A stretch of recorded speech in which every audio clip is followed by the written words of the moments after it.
if you're an agent or a broker, should you ever cut your commission?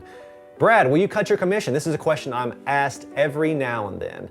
And the answer is, it depends. And in this video, I'm gonna break down the times you should and the times you shouldn't. Stay tuned.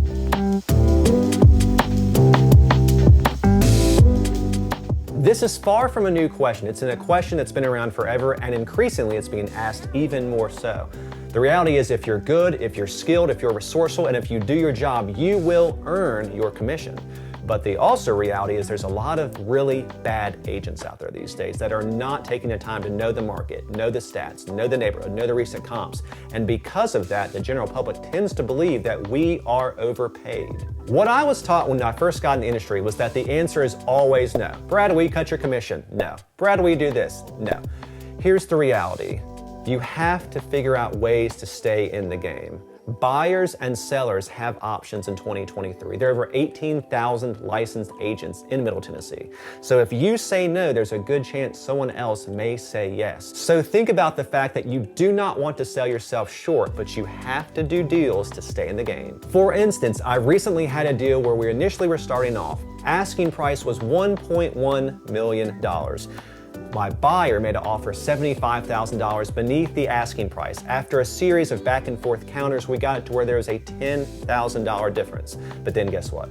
Buyer and seller froze up. Neither side wanted to give any more ground. So what do? Well, my buyer had reached their maximum amount they were pre-approved for with no ability to bring additional cash out of pocket on my side. Conversely, the seller side felt like for their time on market, for the interest they were getting, the showings going on, they didn't want to go any further, any lower either. So what do? Well, I went to the listing agent and said, look, let's split this. We've got a $10,000 difference. I'll do 5, you'll do 5. He initially said no. Not only no, hell no.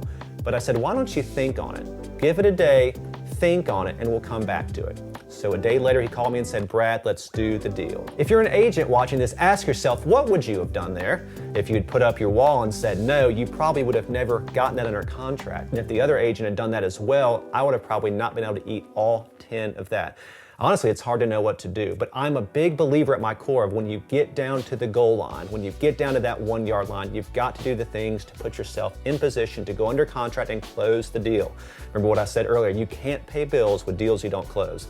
So when you go into deals, make sure you understand what you're willing to do and what you won't. So now let's focus on the market as well. Many people have thought with rates soaring that prices would come radically down. I was one of the people saying with all of the homes paid for free and clear, that wouldn't necessarily be the case.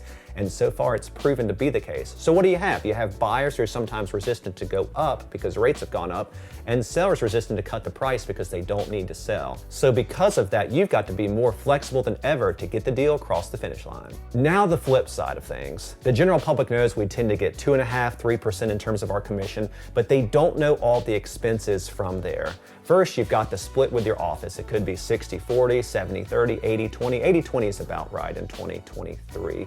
Next, you've got other expenses, say a desk fee, an office fee, paying rent, paying utilities, paying a car payment, paying car insurance, paying advertising, paying taxes. Oh, and when you pay taxes, you're self-employed, so you're paying all of your Social Security, all of your Medicaid, all of your Medicare. The general public doesn't think about these things because most are W-2, whereas we are 1099. The reality is it's not always as profitable as people think being an agent between your gross and your net. Real estate is a very hard business to stay in. I reference this statistic all the time, and if you're in real estate or thinking about getting it, I want you to burn it in your memory. 85% of people who get licensed do not renew their license after their first 2 years.